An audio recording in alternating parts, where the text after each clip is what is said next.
Bueno, pues bienvenidos de nuevo a los desayunos con el experto, actualizando conocimientos, organizado por GDF y SEF y con el patrocinio de AbbVie, Bellén, Bristol Myers Squibb, Janssen, Kyowa Kirin, Pfizer, Roche, Sanofi y Siagen.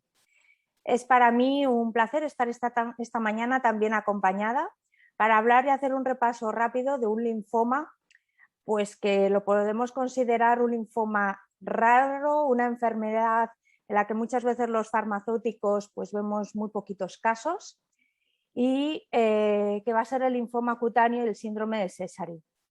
En primer lugar, nos hablará de las generalidades de estos linfomas la doctora Silvana Novelli, hematóloga y compañera del Hospital de la Santa Creu i Sant Pau, y a continuación el doctor David Conde, farmacéutico especialista del Hospital del Mar, nos hará un repaso de los tratamientos actuales que tenemos de los linfomas cutáneos y del síndrome de Sézary. Sabéis que podéis enviar vuestras preguntas a través del chat y que tendremos al final unos 10 minutitos para poder discutir pues, todas aquellas dudas que hayan podido surgir. Así que nada más y os dejo con la doctora Novelli para comentar esas generalidades. Muchísimas gracias. Silvana, cuando quieras.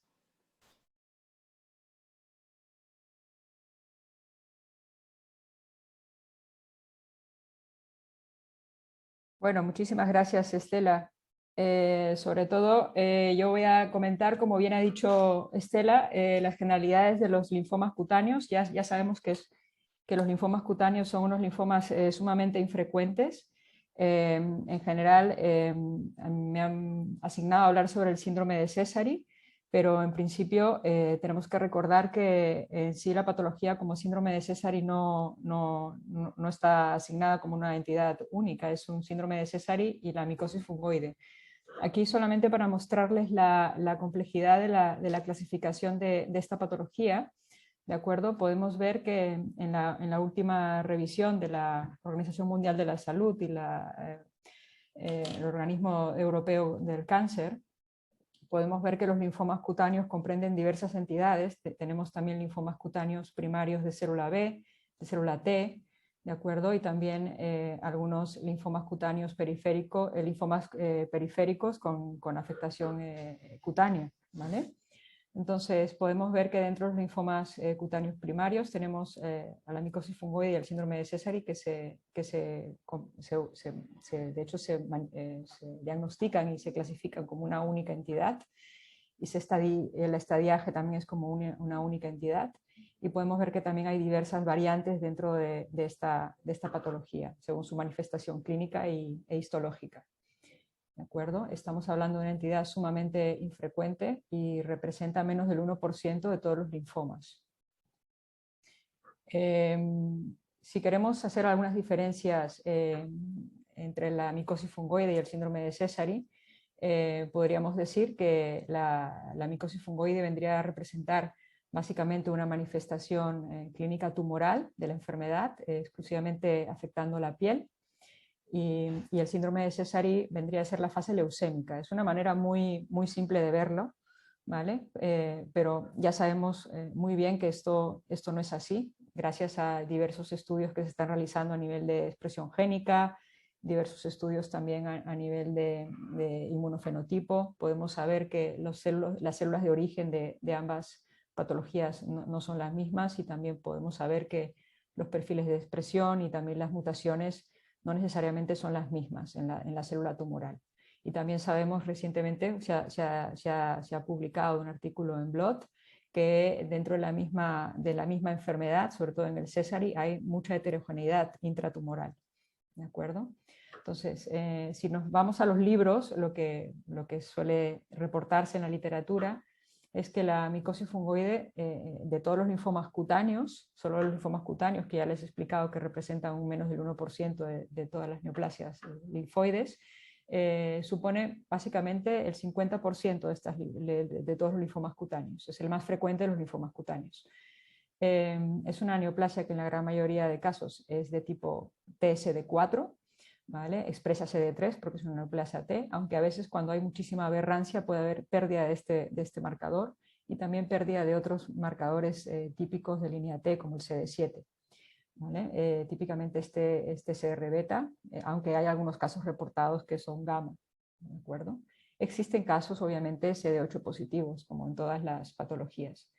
Pueden tener expresión variable de PD1, esto es importante de cara al uso de fármacos, y también pueden tener expresión de CD30, aunque la expresión de CD30 suele ser más frecuente cuando existe transformación histológica a una variante que es más agresiva, que es la variante de célula grande, ¿de acuerdo? En el caso del síndrome de Sézary, como ya les mencioné, que es una patología en la cual se acompaña de afectación cutánea, pero también afectación ganglionar, visceral y expresión periférica, que esto quiere decir que podemos detectar células tumorales circulantes, que son las células de Sézary, unas células en forma de cerebro, pues es necesario la presencia de estas células, que al menos exista más de 1000 células circulantes para establecer el diagnóstico de síndrome de Sézary como tal. Estas células tienen que ser tumorales, o sea, es decir, que tenemos que detectar la clonalidad T o existir algunos otros parámetros, ¿no? Porque a veces es un poco difícil detectar esta clonalidad, es una prueba difícil a nivel de laboratorio. Existen otros parámetros como una alteración del cociente CD4-CD8 o también alteraciones a nivel inmunofenotípico. Típicamente, como ya mencioné, hay una pérdida antigénica de marcadores de línea T y también en estas células podemos ver una expresión variable de PD1. A nivel clínico, ¿de acuerdo? La enfermedad se suele estadificar como las neoplasias sólidas, no se estadifican como el resto de linfomas, porque es una enfermedad que afecta piel, ganglios, víscera y sangre, por lo tanto se estadifica pues, como neoplasias sólidas, ¿de acuerdo? Entonces podemos ver que la T, que vendría a ser la afectación tumoral, que es lo que se cuantifica a nivel de la piel, podemos tener distintas fases de evolución, podemos ver que la enfermedad puede evolucionar y pueden coexistir distintos tipos de lesiones a lo largo de la enfermedad del paciente, lesiones tipo manchas, ¿de acuerdo? Tipo parches y tipo placas, y también lesiones tumorales, ¿de acuerdo? ¿De qué depende la clasificación? Pues depende del grosor y el espesor de la infiltración de la dermis y de la hipodermis, ¿de acuerdo? Si hacemos una biopsia podemos ver que en la membrana basal existe una hila de células tumorales infiltrando, y que si hacemos unas tinciones podemos ver cómo, ¿no? Tiñendo pues, las células tumorales. En este caso estamos viendo un caso de una M. micosis fungoide que es CD8 positiva, tumor CD8 positivo. Podemos ver cómo estas células tumorales que se tiñen aquí, como color marrón más oscuro, pues infiltran la membrana basal que podemos ver aquí, ¿de acuerdo? Y se pueden ver los típicos abscesos de Potrier, ¿de acuerdo? Estos serían las micosis fungoides en estadios iniciales. Cuando esta enfermedad avanza y se convierte en fase tumoral o se transforma, habitualmente se pierde este epidermotropismo y habitualmente lo que se ve es más una infiltración de la hipodermis, ¿vale? En el síndrome de Sézary típicamente lo que llama la atención es una infiltración mucho más difusa de la piel. Hay una infiltración totalmente tumoral, por estas células tumorales infiltrando de una manera difusa la piel, y por lo tanto se caracteriza por una piel roja o eritrodermia que se define como una afectación de más del 80% de la superficie corporal, donde veremos al paciente rojo, con una piel muy lustrosa, frágil, que la piel se desprende, ¿no? Habitualmente con muchísimas heridas, con infecciones muy recurrentes, hay pérdida del vello, incluso hay una facies que se llama la facies leonina, ¿de acuerdo? Y estas son las células que nosotros podemos observar en el microscopio, que es lo que nos llama la atención a los hematólogos, las células de Sézary con un núcleo bastante cerebreiforme. Como les mencioné, esto se clasifica con la estadia GTNMB, T para tumor, N de ganglios, M suele ser visceral, que suele ser hepatoesplenomegalia o afectación de hígado vaso, y la B vendría a ser la sangre, que realmente solamente hay dos categorías, que depende un poco en función de la cantidad de células tumorales circulantes. Entonces, cuando se hace esta clasificación, habitualmente tenemos distintos estadios y vendríamos a definir los estadios tempranos, que suelen ser los estadios que manejan los dermatólogos, y los estadios avanzados, se definen pues, estadios tempranos por todos aquellos estadios que están por debajo de 2A. Habitualmente los estadios tempranos son lesiones que se limitan a la piel, no suele haber afectación ganglionar, o en todo caso, si es que la hay, suelen ser ganglios de drenaje, no suelen ser ganglios diseminados, ¿de acuerdo? Perdón, se me ha oído la diapositiva. ¿Vale? Entonces, ¿por qué es importante esta distinción? Si lo vemos aquí, podemos ver que a partir del estadio 2B, aquí tenemos la supervivencia global, ¿de acuerdo? Podemos ver cómo a partir del estadio 2B la supervivencia global cae de una manera muy significativa. ¿Vale? A los 5 años la supervivencia global es tan solo del 56% y va descendiendo a medida que el estadio avanza. ¿De acuerdo? Los linfomas de Sézary suelen ser estadio 4. ¿De acuerdo? Entonces sabemos que son pacientes que es muy poco probable que estén vivos a los 5 años del diagnóstico. Este es el algoritmo de tratamiento que ha sido recientemente revisado en la última guía multidisciplinar realizada por el Grupo Español de Linfoma, GELTAMO, la Asociación de Dermatología, la Sociedad Española de Oncología Radioterápica y la Sociedad Española de Anatomía Patológica. ¿De acuerdo? Es el algoritmo de manejo de los linfomas cutáneos, ¿de acuerdo? Y podemos ver aquí pues, la propuesta terapéutica de estos linfomas tan poco frecuentes. No hay una, si vemos aquí los órdenes están en orden alfabético, no es que haya una indicación una por encima de la otra, están solamente en orden alfabético. La guía está bastante bien resumida, lo digo porque esto es un cuadro bastante complejo de entender, pero en general, como les he mencionado, los estadios iniciales, como son lesiones que se restringen a la piel, la mayoría de terapias van a ser terapias dirigidas a la piel, ¿de acuerdo? Y suelen manejarse con esteroides tópicos. Se puede aplicar también mostaza nitrogenada, se puede administrar PUVA, o sea, terapia de luz, UV, ¿de acuerdo? Radioterapia localizada con excelentes tasas de respuesta.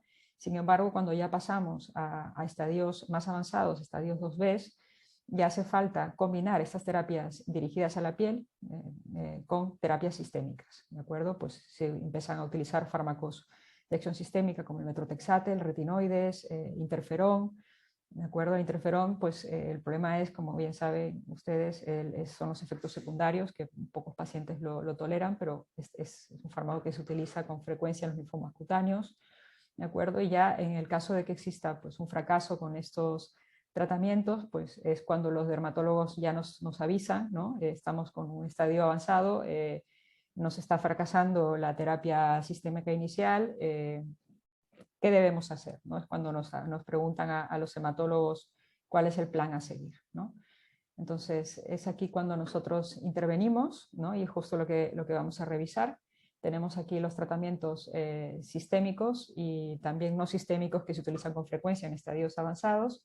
Tenemos el metrotexato, el hexaroteno, que son fármacos que se utilizan en primera línea, que se suelen combinar con todas las terapias dirigidas a la piel. Y también se pueden combinar terapias como la irradiación cutánea total con electrones, la fotoaféresis con metoxaforaleno, y también tenemos ya fármacos en segunda línea, como el brentuximab, el vedotin, el moga, ulizumab, el alemtuzumab, quimioterapias convencionales, otros agentes, y finalmente la única terapia curativa, que es el trasplante halogénico. Entonces, si revisamos rápidamente los tratamientos que ya se usan en terapia sistémica, rápidamente el bexaroteno es un tratamiento en primera línea.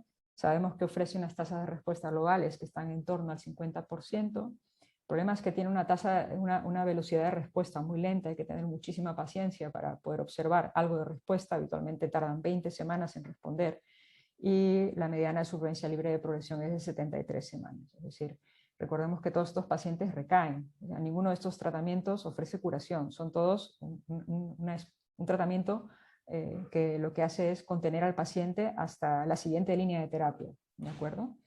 Entonces el problema del bexaroteno es que conlleva pues, el aumento de los triglicéridos, alteraciones en el perfil tiroideo, y hay muchísimos pacientes que no lo soportan. El metrotexato también es un fármaco que se utiliza con frecuencia, ofrece tasas muy variables dependiendo de la dosis, y de la dosis depende en gran medida de la toxicidad a nivel hematológico y digestivo, hepático, ¿de acuerdo? Las tasas oscilan entre un 30 y un 60%.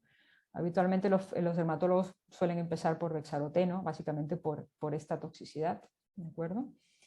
Y estos fármacos se pueden combinar pues, con la irradiación cutánea total con electrones, que los esquemas estándar eran con dosis de 30 a 36 grays, obteniendo unas tasas de respuesta muy altas, ¿de acuerdo? Pero recientemente han salido esquemas con dosis muy bajas, de 12 grays, lo que permite retratar al paciente, sobre todo sabiendo que estos pacientes van a recaer con seguridad. Luego tenemos la fotoaféresis con metoxisoraleno, que es un tratamiento excelente. El problema es que la fotoaféresis requiere la colocación de una vía central tunelizada. Es un procedimiento que requiere coordinación en un centro experto y no está al alcance de muchos, muchos hematólogos, ¿de acuerdo? Entonces es un tratamiento complejo de llevar a cabo, pero es un tratamiento muy eficaz. Se sabe que la fotoaféresis induce una respuesta antitumoral específica y de hecho ahora mismo es un tratamiento que está siendo rescatado, sobre todo porque se plantea que su uso en combinación con otros agentes, como por ejemplo MOGA, inhibidores de la histona deacetilasa y otros fármacos, dependiendo de cómo estos fármacos modifican el microambiente tumoral, podría ser de gran beneficio, sobre todo para mantener al paciente con enfermedad de Sézary libre de síntomas y básicamente con supervivencias muy superiores a otros tratamientos. Hay un trabajo publicado en el 2019 por Gao, en el cual se compara la fotoaféresis con distintos tratamientos y ofrece un tiempo libre hasta la próxima terapia superior frente al resto de terapias, si este tratamiento se ofrece de manera precoz. Por lo tanto, es un tratamiento muy adecuado y que quizás deberíamos utilizar con mayor frecuencia y combinarlo en nuestros pacientes, sobre todo con Sézary. Si estamos hablando ya de los pacientes que nos han progresado al metrotexate, al bexaroteno y a todas las terapias dirigidas a la piel, tenemos el brentuximab, que más adelante David revisará con mayor profundidad. Sabemos que es un fármaco que está en indicación en segunda línea, que ofrece unas tasas de respuesta que están en torno al 65% y que la gran complicación es la neuropatía periférica. ¿De acuerdo? También tenemos el mogamulizumab, también para pacientes en segunda línea. Lo que sí hay que hacer un inciso es que es para no candidatos a trasplante y esto básicamente se debe a que este fármaco al alterar, al bloquear el CCR4, que es una molécula también expresada en los linfocitos T reguladores, pues está asociada a un riesgo elevado de enfermedad del injerto contra huésped en los pacientes que se someten a un trasplante. El alemtuzumab es un anticuerpo monoclonal frente a CD52. Es un fármaco que actualmente no está en uso para linfomas en general y de hecho si uno lo quiere utilizar se tiene que realizar un uso compasivo. Pero es un fármaco que se utiliza muchísimo, sobre todo para el control y la terapia puente a un trasplante alogénico en pacientes con enfermedad de Sézary y también para la paliación, ¿no? A veces tenemos pacientes con una afectación y unos picores insoportables y es muy útil para calmar esta sintomatología. Ofrece unas tasas de respuesta globales del 51%, y en Sézary específicamente puede llegar a ser hasta el 70%. En nuestra propia serie tuvimos respuestas hasta el 90%. Lo que sí que es cierto es que se asocia a una reactivación de citomegalovirus y esto hay que tenerlo en cuenta de cara a un trasplante porque puede condicionar y retrasar el procedimiento. Luego tenemos otras quimioterapias convencionales y otros agentes.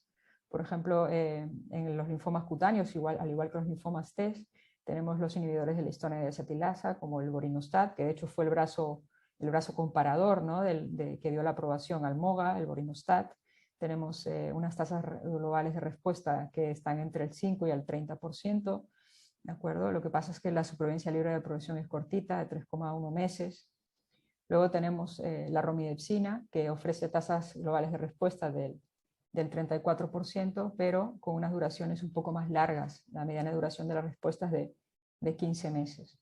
Lo más interesante es que recientemente se están combinando este fármaco con otros fármacos, la romidepsina y la acecitidina, y la romidepsina con inhibidores de BET, ¿de acuerdo? Y podemos ver que cuando se combina con acecitidina, las tasas globales de respuesta, por ejemplo, en los linfomas no Hodgkin T, puede llegar al 73%, y sobre todo esta respuesta viene condicionada un poco por la célula de origen del linfoma al que estamos tratando. Responden mejor los linfomas que tienen un origen T follicular helper, y existen algunos linfomas cutáneos, algunas MFs que tienen este perfil, y también aquellos linfomas que tienen mutaciones en TET2. Y también es una mutación que está frecuentemente, una alteración frecuentemente mutada en los linfomas cutáneos. Por lo tanto, es un tratamiento que está demostrando eficacia. Hay ensayos clínicos en marcha en test que incluyen también cutáneos con tasas de respuesta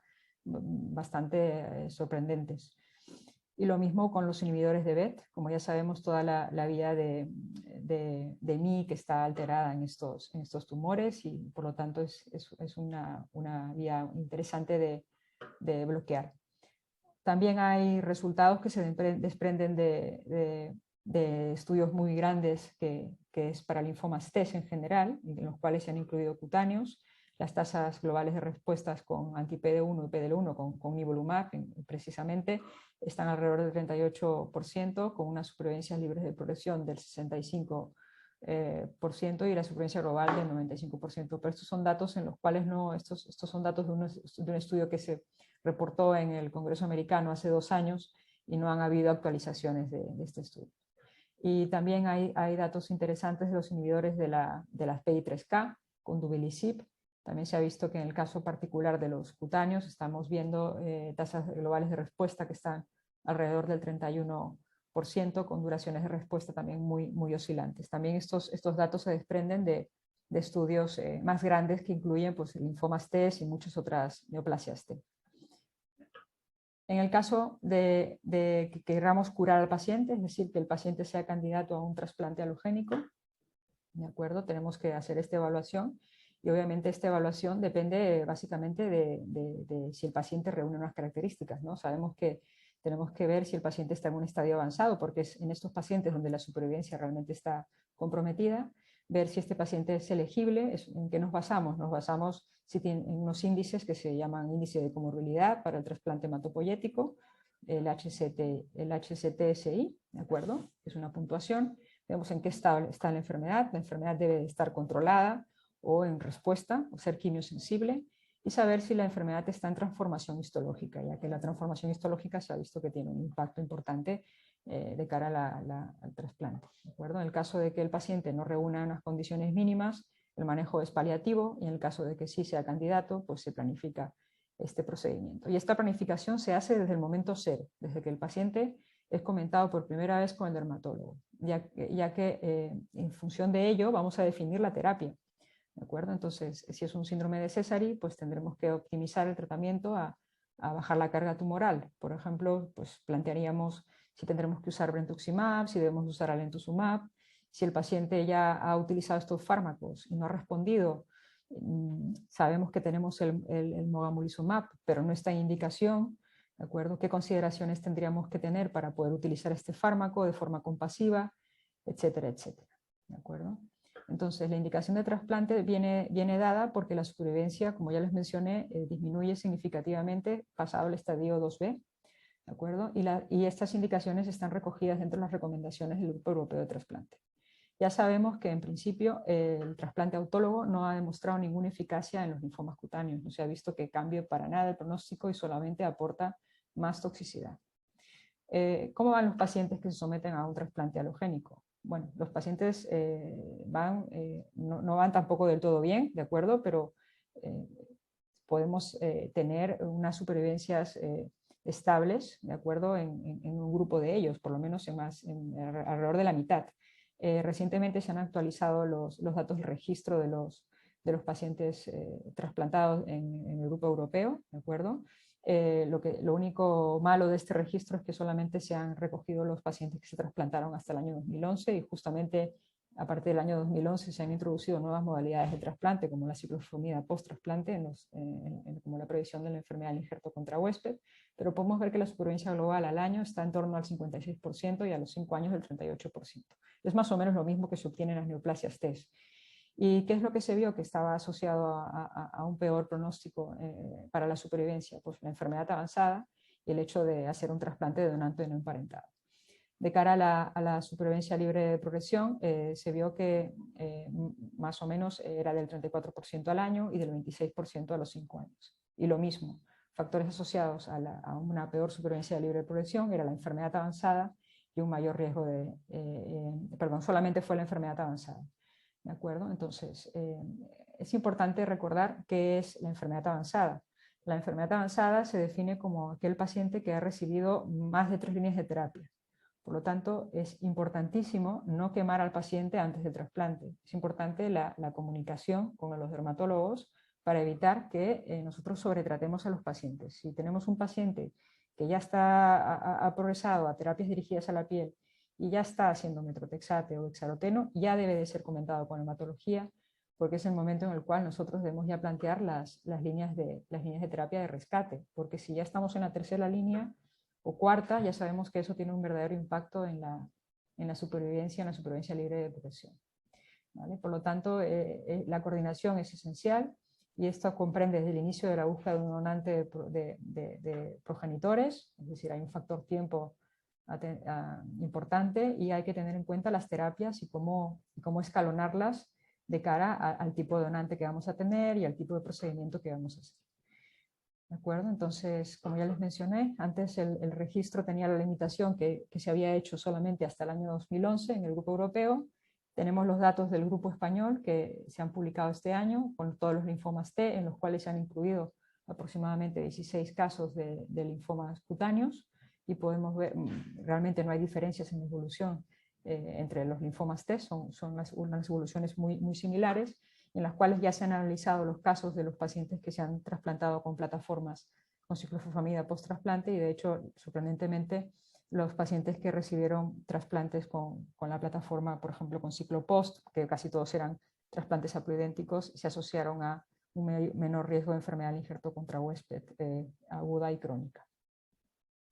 ¿Qué pasa con los pacientes que se someten al trasplante? Pues sabemos que más o menos el 44% de ellos recaen, pero esto no quiere decir que hayamos perdido. De estos 44% podemos rescatar aproximadamente el 30%, es decir que es posible seguir tratando al paciente más allá de la recaída post-trasplante. ¿De acuerdo? Y las terapias que se tienen que barajar son exactamente las mismas que se han planteado antes del trasplante, más aún si ahora tenemos nuevas terapias con excelentes tasas de respuesta. ¿De acuerdo? Entonces, si no logramos rescatar al paciente, pues el manejo será paliativo. Pues como conclusión de esta puesta en escena de los linfomas cutáneos en estadios avanzados, ¿no? Lo más importante de todo creo que es que los estadios avanzados deben ser comentados de manera temprana para valorar un potencial trasplante de precursores hematopoyéticos o ensayo clínico de una manera muy precoz. Hay que evitar sobretratar al paciente, ya que es la variable más importante, que la variable que más impacta en la evolución.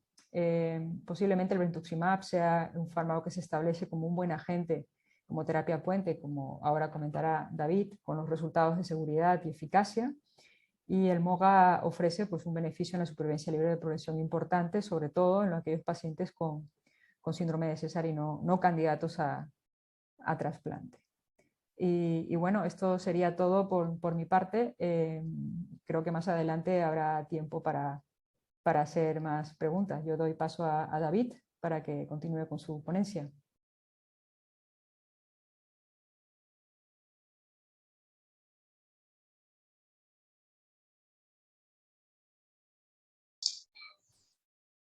Vale. Buenos días. No sé qué pasa que no se me ve, pero estoy aquí. En pantalla.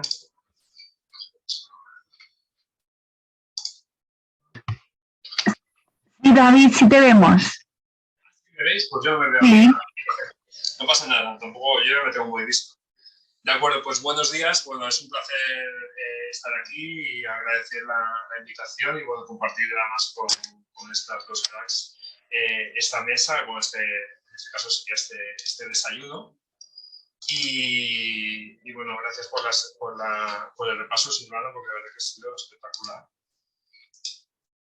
Y a ver si se... De acuerdo. Bueno, esto es un poco por poner en contexto lo que sería el tratamiento del linfoma cutáneo, que ya nos ha explicado la doctora Silvana. Y yo me centraré básicamente en las terapias sistémicas, que son las últimas que nos han llegado y las que nos están impactando en nuestro día a día. Aunque sea un linfoma, digamos, de muy baja frecuencia, pues evidentemente pues cuando tenemos pacientes, pues previsiblemente en algún momento pues tendremos disposición de utilizar. Así que sí es bien que bueno, las terapias que hemos tenido hasta ahora son las que tenemos desde hace, digamos, algún tiempo atrás, y por desgracia también mucha de la medicación que está, digamos, recomendada, digamos, por los diferentes paneles internacionales, no las tenemos tampoco disponibles aquí a nivel nacional. Así como modo resumen, hablando de tratamientos sistémicos para fases avanzadas en linfomas cutáneos, tendríamos los que se han mencionado anteriormente, ¿no? Los tratamientos modificadores de la respuesta biológica, como es como el tratamiento epigenético, ¿no? Como sería el polinostat, la romidepsina, que son inhibidores de zaratilasa de las histonas, pero actualmente no las tenemos aprobados ni siquiera por la EMA, por lo cual su uso pues no lo estamos, digamos, utilizando, y a no ser que sea un ensayo clínico. Por contra, pues en los últimos años nos han venido dos terapias sistémicas, que son dos anticuerpos monoclonales muy diferentes y con indicaciones bastante diferentes, que es el brentuximab vedotin, que es un anticuerpo monoclonal conjugado contra el antígeno CD30, que se aprobó tanto por la EMA como por la FDA para linfomas cutáneas a partir de segunda línea de tratamiento, pero que a nivel del Sistema Nacional de Salud está financiada pues, para las dos patologías a las cuales fue estudiado en el ensayo, que son el mitosis fungoide y el linfoma anaplásico de células grandes cutáneo, que es el CD30. Y últimamente, pues, la última aprobación que hemos tenido ha sido mogamulizumab, que es como va a contar C2C4, que tanto para EMA como para FDA pues, están aprobados en las dos patologías, en micosis fungoide y en síndrome de Sézary. Este es un tratamiento previo, pero el Sistema Nacional de Salud también se ha restringido la financiación, en este caso, porque la indicación sí que la tenemos contemplada por la EMA, pues es una indicación que no se amplía a todos los Estados miembros, como Estado miembro de la Unión Europea. Sí que es verdad que la financiación está restringida a síndrome de Sézary, no candidato a trasplante, y que, que sea positivo para CCR4, que se define como que más del 10% de las células expresan CCR4. Hablaré de estos dos últimos tratamientos sistémicos un poco más en profundidad. ¿De acuerdo?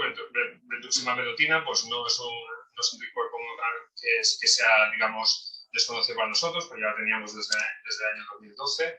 Es un conjugado, es un anticuerpo monoclonal quimérico, en la cual pues, tenemos una parte del anticuerpo que corresponde a un citotóxico. El citotóxico es un inhibidor de microtúbulos, inhibe lo que es el uso de microtúbulos. En la parte, digamos, del ciclo celular en la cual estamos ya llegando a la M, ¿no? a la mitosis. Y un poco el mecanismo de acción también lo conocemos, es de siempre, ¿no? Pues inhibe el receptor CD30 a nivel de superficie, luego se endocita y en el lisosoma pues se rompe, ¿no? Se rompe se proteoliza, digamos, el anticuerpo, una proteína, y se libera el citotóxico que actúa a nivel intracelular, a nivel de microtúbulos. Provoca un paro en el ciclo celular y esto provoca pues, una muerte celular programada. Sí que es verdad que, y se ha visto últimamente a raíz de diferentes estudios, sobre todo estudios in vitro, que parece ser, ¿no? Porque hay una correlación directa entre entre la expresión de CD30 y, digamos, la acción del brentuximab. Sí que es verdad que parece que hay una mayor acción, y parece ser que una de las hipótesis, que además se ha visto en otros anticuerpos monoclonales conjugados, es que una vez que mata la célula, digamos, el anticuerpo, se libera al microambiente tumoral y es capaz, porque tiene una buena permeabilidad, de ir a otras células y, digamos, también volver a actuar, ¿no? Volver a actuar. Y esto, bueno, tiene una importancia, sobre todo porque, bueno, de cara al futuro, tenemos un pequeño hándicap, ¿no? Cuando analizamos sobre todo las muestras tumorales, es que es esta heterogeneidad tumoral, ¿no? Que a veces no parece que nos pese una cosa, pero que después sí que responde, y esto lo estamos viendo en multitud de patologías, incluso con la inmunoterapia, y esto, bueno, pues merece una especial atención. Esto ya, como os comento, se ha visto también en otros anticuerpos monoclonales conjugados que están en investigación, y bueno, me llaman el bystander effect, ¿no? Que, bueno, esto traducido del inglés sería, ¿no? el efecto del espectador o del transeúnte, ¿no? Es decir, del vecino, ¿no? Es decir, que va haciendo pues esta acción en cadena, ¿no? con otras células. Entramos en el estudio pivotal que llevó a la aprobación de brentuximab vedotin pues, en esta indicación, en linfoma cutáneo. Es un fase 3, en los cuales se incluyeron pues, específicamente mitosis fungoide y linfomas células anaplásicas cutáneas, que ya habían recibido tratamiento previo. Aquí se excluyeron los pacientes con síndrome de Sézary y se randomizaron pues, a brentuximab vedotin, pues, a la dosis que ya conocemos de 1,8 miligramos kilo cada 3 semanas, hasta un máximo de 16 ciclos. Y la rama control era una rama control activa, en la cual se utilizaban pues fármacos que hasta el momento pues, otros que se conocían como mejores fármacos, ¿no? para esta indicación, como son dexaroteno o metotrexate, pues también hasta un límite de esas 48 semanas que corresponderían a los 16 ciclos de brentuximab. ¿De acuerdo? El endpoint primario es un endpoint primario un poco novedoso, que es la tasa de respuestas global 4, que ahora comentaré, y después los endpoints secundarios, pues bueno, siempre, ¿no? De respuesta completa, de supervivencia libre de progresión, y también el tema de escalas de calidad de vida. El endpoint primario de este estudio, del estudio Alcanza, es como comentaba, la tasa global de respuestas 4, que corresponde a la tasa global de respuestas con una duración mínima de 4 meses. Y esto se escogió así porque se considera como clínicamente significativo pues, para el control de la enfermedad. Así que es verdad, como comentaba la doctora Silvana, que es una enfermedad en las cuales muchas veces encontramos respuesta, pero esta respuesta no es duradera. Entonces, para, digamos, asegurar que esta respuesta pues, es más duradera, pues se ha escogido este punto, que es el que se considera como significativo. Aquí en la banda derecha, como pueden observar ustedes, pues, ¿no? La diferencia de lo que sería la tasa de respuesta pues, de menos de 4 meses y lo que, ¿no? puede llegar a 6 meses, pues aquí estaría englobado, ¿no? Que tiene 6 meses de respuesta mantenida, tanto parcial o completa, pues daría, digamos, positivo para este score. ¿De acuerdo? Y para mirar esta tasa de respuesta, pues como he comentado previamente, pues se revisa pues, la respuesta a nivel de los 4 compartimentos principales, ¿no? Que son piel, ganglios, órganos y sangre, pues con las técnicas ya, pues, digamos, estandarizadas. Se randomizaron pues, 64 pacientes en cada rama, fue un estudio internacional, en el cual participaron muchos hospitales.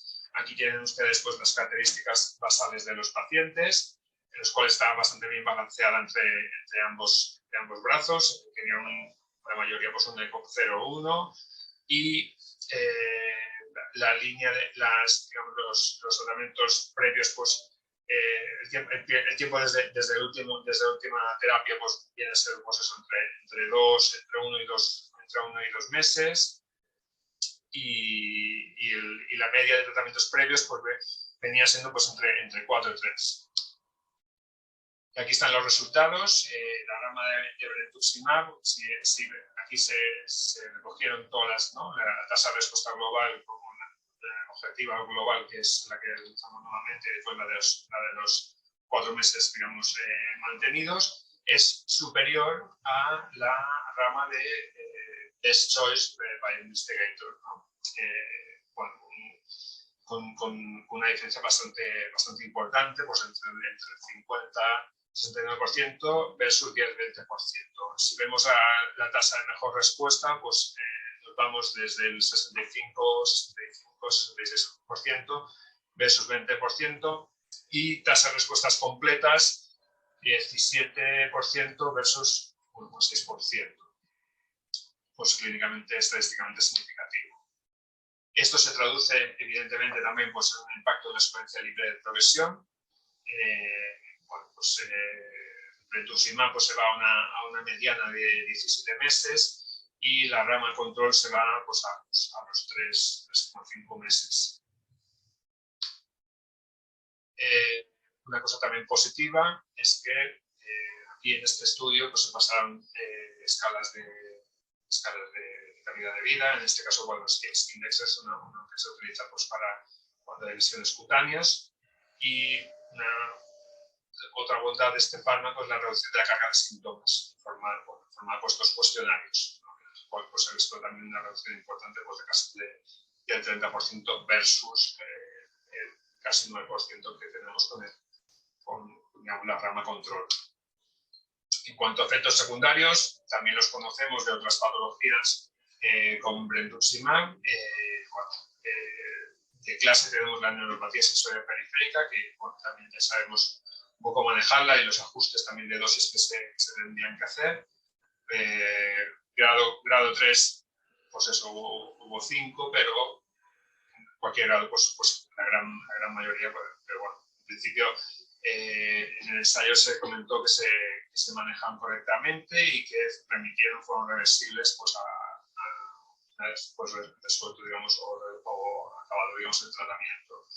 El resto de efectos secundarios fueron bastante similares, si bien bueno, pues tenemos los efectos secundarios de gastrointestinales típicos de hexaroteno, que bueno, pues son ya el perfil de efectos secundarios, digamos, de clase del fármaco. De acuerdo, esto es lo que comentaba, el tema de la neuropatía periférica, que es lo que quizás es lo más relevante y a tener en cuenta durante el tratamiento, y muchas veces requiere el ajuste de dosis, ¿no? pues pasar a 1,2 o a la suspensión, pero bueno, la gran mayoría, pues casi el 90% de los pacientes resolvió, digamos, esta neuropatía, pues al menos un grado al interrumpir o finalizar el tratamiento. Entonces, bueno, para dejarlo un poco claro, ¿qué tenemos con el brentuximab? Pues el linfoma de cutáneo de células T, pues tenemos que está indicado por la EMA los tratamientos en tratamiento sistémico previo. Aquí lo deja un poco abierto, pero sí que es verdad que a nivel de financiación, a nivel nacional, pues tenemos que estar restringido pues, a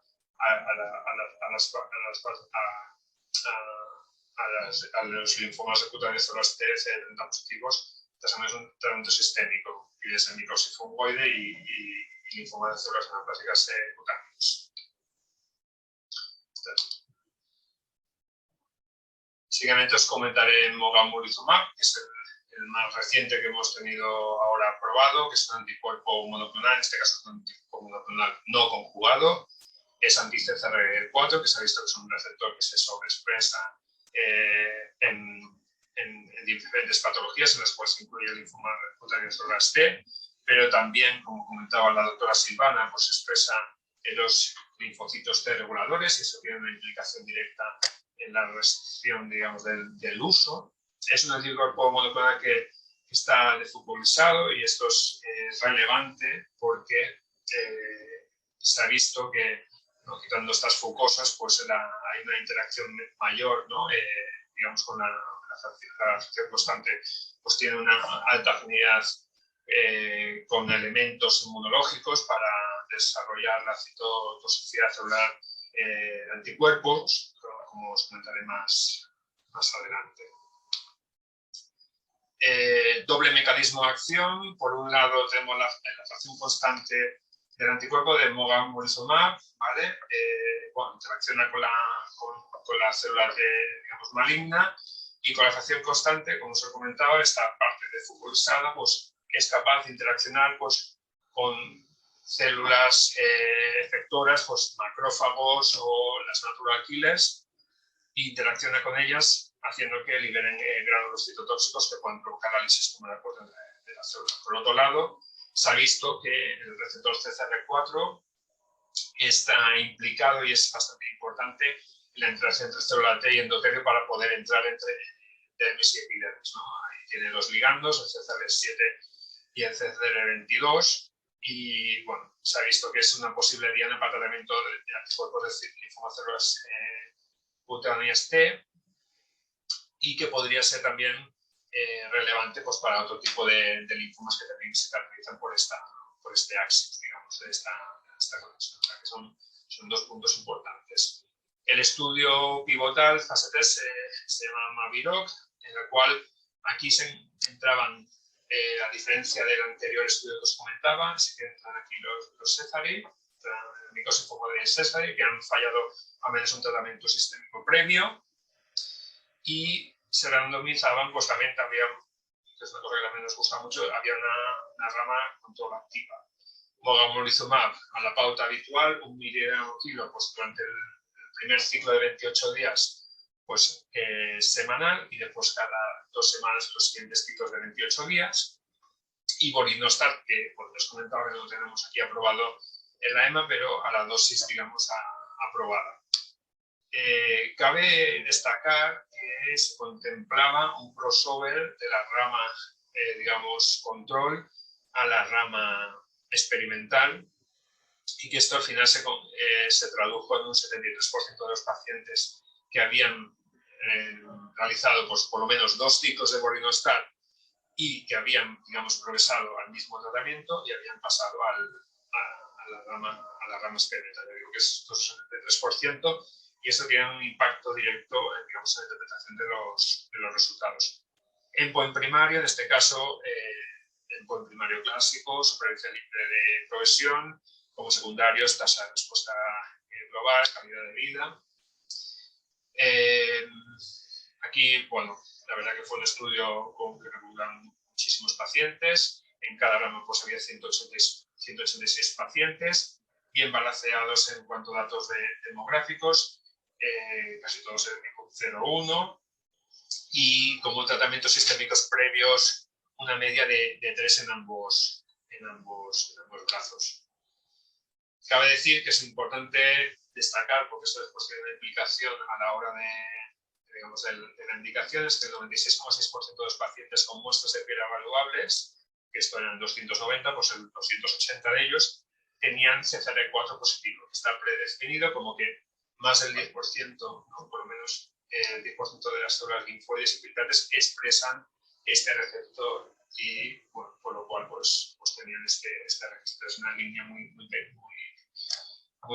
pequeña que aparece en el estudio, pero que pues, tiene una implicación directa, digamos, en lo que serían las recomendaciones de uso. Vamos directamente a los datos de eficacia. Supervivencia libre de progresión, mediana en la rama experimental mogamulizumab 7,7 meses versus 3,1 con Vorinostat. Estadísticamente significativo, pues hay un beneficio de un 47% en supervivencia libre de progresión. La respuesta global, si vemos en las diferentes patologías, pues micosis fungoide un 21%, síndrome Sézary un 37%. Y la duración de respuesta, pues micosis fungoide 13,1 meses, síndrome Sézary 17,3 meses, bueno, todo estadísticamente significativo. Todos los digamos, marcadores de eficacia pues, daban, digamos, beneficio a la rama experimental. En cuanto a efectos secundarios, destacar con mogamulizumab tenemos unas tasas un poco más elevadas, y a tener en cuenta como son reacciones asociadas a la perfusión de mogamulizumab, y erupción cutánea asociada también al tratamiento, ¿de acuerdo? Sí que es verdad que, bueno, para el tema de la perfusión, bueno, se recomienda ya desde el principio pues, utilizar premedicación, antihistamínicos, como luego os comentaré para tener en cuenta. El resto de efectos secundarios, bastante similares, si bien, bueno, por enostato pues ya tienes tus efectos secundarios digamos, de clase, ¿no? Como son los efectos secundarios a nivel gastrointestinal, trombocitopenia, náuseas, etc.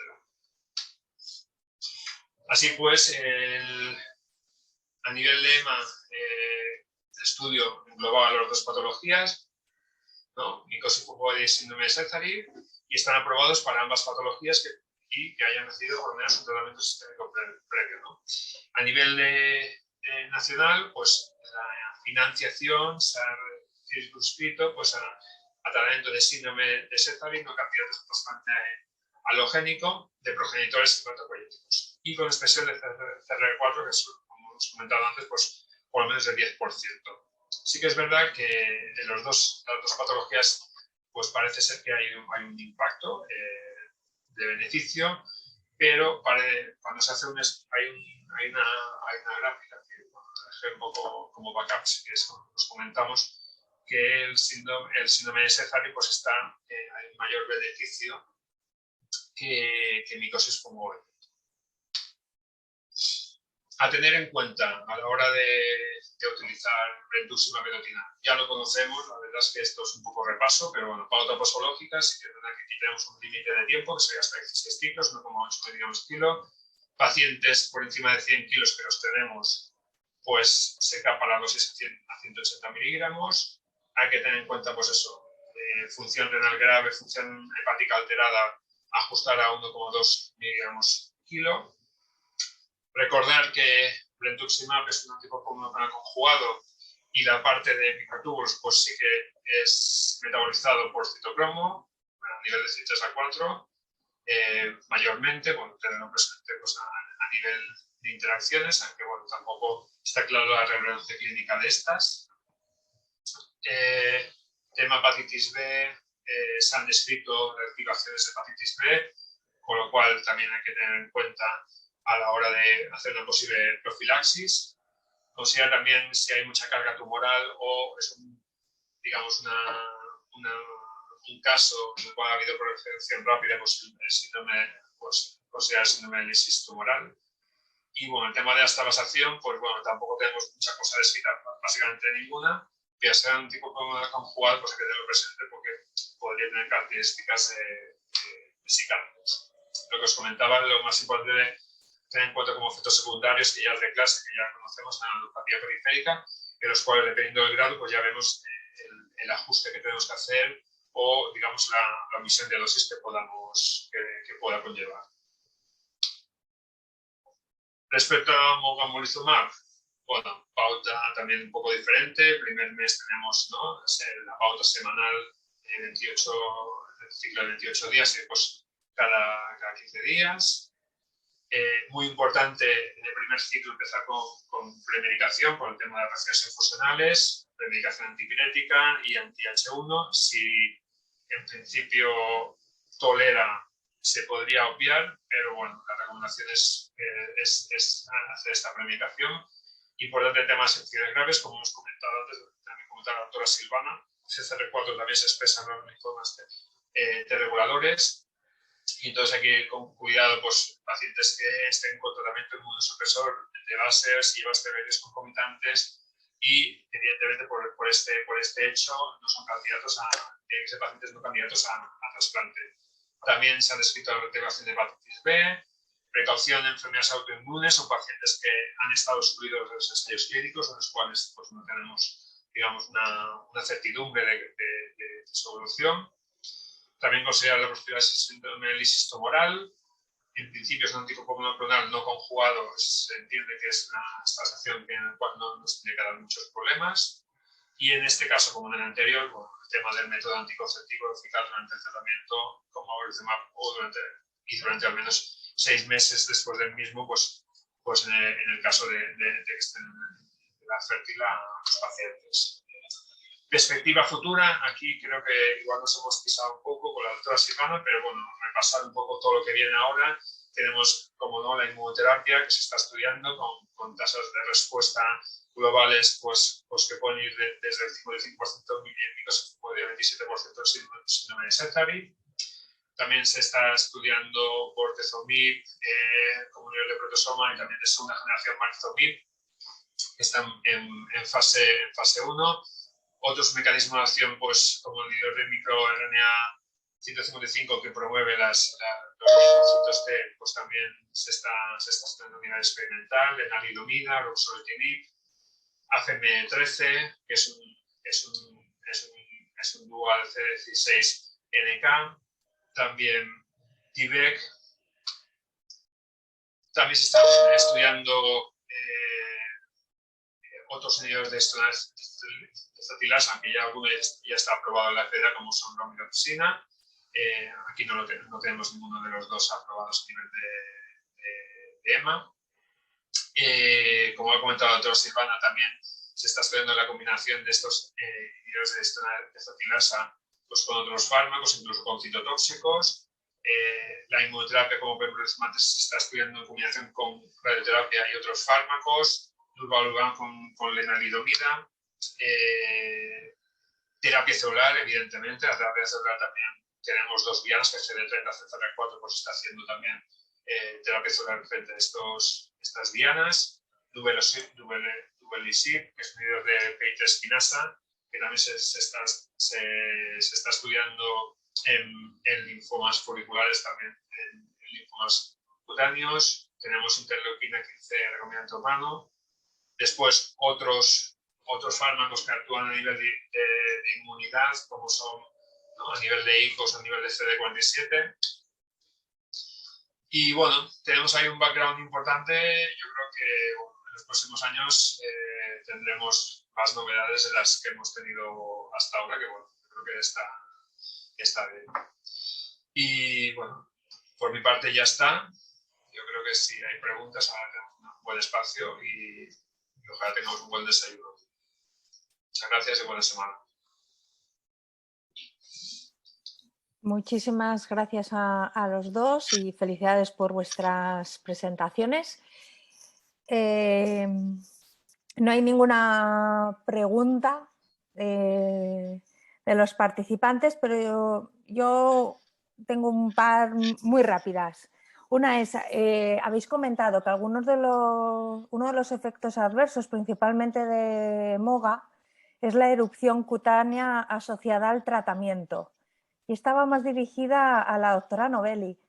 ¿Es complicado diferenciar en estos pacientes si esa erupción cutánea es debida al fármaco o si es una posible reactivación de la enfermedad? Porque hemos dicho que uno de los síntomas son cutáneos, ese enrojecimiento, y realmente es fácil detectar o hay otros síntomas que nos pueden definir si realmente es algo derivado del fármaco o es una progresión. Bueno, Estela, es muy buena pregunta porque en realidad, claro, las erupciones cutáneas justamente en el contexto de enfermedades de la piel son complicadas, ¿no? Claro, depende más si se orienta como una toxicodermia, que puede ser la típica reacción cutánea de erupción, incluso de reacción infusional, que puede producirse, que no tiene nada que ver con la reacción que vendría a ser como de que se encienden las lesiones, ¿no? Porque realmente con este fármaco pueden haber dos tipos de erupciones, ¿no? Erupción relacionada con la infusión, que es la que puede presentarse con cualquier fármaco, que es como un rash maculopapular, que se autolimita, de hecho, y luego es que cuando tú administras el fármaco, a veces las lesiones pasan como una especie de fase de calentamiento, que no solamente pasa con el MOGA, también sucede con otros fármacos, con el Brentu también. Los pacientes, algunos dicen, se me han puesto rabiosas las lesiones, ¿no? Se ponen como más rojas y luego se enfrían, ¿no? Es difícil diferenciar. La única manera es hacer un seguimiento más estrecho y ver la evolución clínica, ¿no? Igualmente, recordar que estos pacientes van con terapias dirigidas a la piel también, ¿eh? No es que pongas una cosa y quites la otra, van con cortistópicos, con Clobate, a veces también algunos llevan dosis bajas de esteroides, antihistamínicos porque tienen picor de base, entonces el manejo tampoco se va a modificar mucho, aparte de aumentar la terapia tópica de corticoides, ¿eh? Es difícil de diferenciar. Si existe una duda de progresión, la única manera de verlo, ¿no? Que tú dices, estoy poniendo el fármaco y pese a ello progresan las lesiones, la única manera de saberlo es haciendo un seguimiento más estrecho del paciente y ver si aparecen más lesiones. Porque habitualmente, por lo menos en la MF, lo que sucede es que aparecen más placas, más parches, más tumores. Perfecto. Hay felicitaciones de María Ángeles Gil a los dos y tiene una pregunta.